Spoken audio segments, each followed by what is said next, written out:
Today, I'm going to answer the question, are lease options legal in Texas? I am a huge fan of lease options, but each state is a little bit different when it comes to their rules and regulations around lease options. Which begs the question, are lease options legal in Texas? Well, by the end of this video, you'll have a clear understanding of how lease options work in Texas. You'll understand the legal issues you need to be aware of and the strategies to navigate them effectively. This knowledge could save you costly legal fees and help you to actually unlock some new opportunities in Texas when it comes to utilizing lease options. Did you realize that Texas has some of the strictest rules when it comes to lease options in the whole United States? Are you curious about how some savvy investors tread lightly when it comes to these? Or even avoid lease options in Texas? Well, stick around to find out the essential facts when it comes to lease options in Texas, and I'll cover this by first going into and explaining what lease options are. Next, I'm going to explain the nuances of lease options in Texas. And finally, a strategy I'm utilizing called cash flow flipping that is absolutely crushing the real estate market. If you're ready, let's go.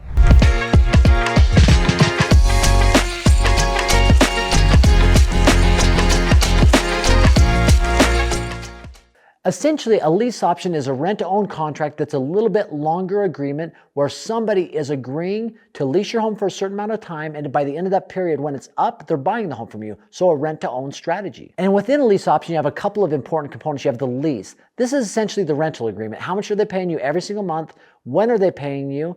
And that is the rental price and how long it is. Typically, I like my lease options to be 2 years. However, an interesting thing about a lease option is built into that monthly rental price is a certain percentage or dollar amount of their lease goes towards them that they can count towards a down payment on the home when everything is said and done. So let's say you're renting a home for $1,500 and you've allocated $200 a month that is going to go towards their down payment. So after 2 years, $200 times 24 months is $4,800 that they already have built in allocated towards the down payment of the property when they close on that property. Because they have the option to buy your property a certain date down the road, they are taking that home off the market. So in order to do that, they pay what's called an option price.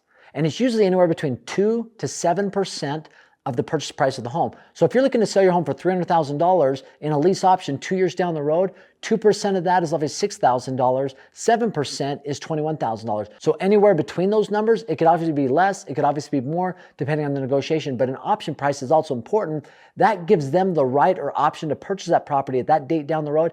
That also counts towards their down payment. So if they paid $10,000 for that option, and they have that, plus their $4,800 that they've had baked in from their payments every single month, they've already got $15,000 going towards their down payment. So it becomes an absolute win-win for you, the person doing the lease option, and the person engaged in the lease option. However, if somebody decides not to execute on that option, the seller can keep that option money and the rental money that's come in every single month. So what are the nuances when it comes to lease options in Texas? Just to understand, first and foremost, they are highly regulated and scrutinized. There was a change in the Texas Property Code back in 2005 that defined lease options longer than 6 months as executory contracts, which are subject to strict regulation to this code. These executory contracts include any transaction that defers some action by either party to ownership or possession of the property at some point in the future, which is a lease option. Think of it this way. An executed contract is one that is fully executed today. It is done, it is finished, it is complete. An executory contract, on the other hand, it leaves something dangling, hanging out there. The thing that is hanging out there is actually who owns the home, whose name is on the deed, and when does that person actually get the deed. In a typical executory contract, one party holds the title. This usually means that he or she retains the deed to the property in their name. The other party, the buyer, holds the equitable title. It means that it only has equitable right to receive legal title at some point in the future. And that only happens if certain conditions are met. This arrangement really gives the strong advantage to the seller because the buyer only has equitable rights. And if something doesn't go the right way, the buyer has equitable rights and it has to go to a court of law and ask that its equitable rights be recognized and enforced. And a lot of times this becomes a lengthy, expensive process that many buyers just can't hang on that long, and the sellers usually win out. So here are the requirements within the Texas Code. The seller must provide the buyer with a survey, copies of liens, restrictive covenants, and easements, a statutory disclosure, tax certificates, and insurance policies. So there's quite a bit that's required. The seller must also disclose the condition of the property and provide a notice to the buyer to obtain and seek the legal advice of an attorney. And here's the other thing it talks about is penalties. The penalties for incorrectly selling a home on a lease option in Texas can be severe. A buyer can rescind the entire contract and receive all the money back that they paid if the seller violates the contract. Now that's a big if, right? You know, in order to overcome this or bypass this,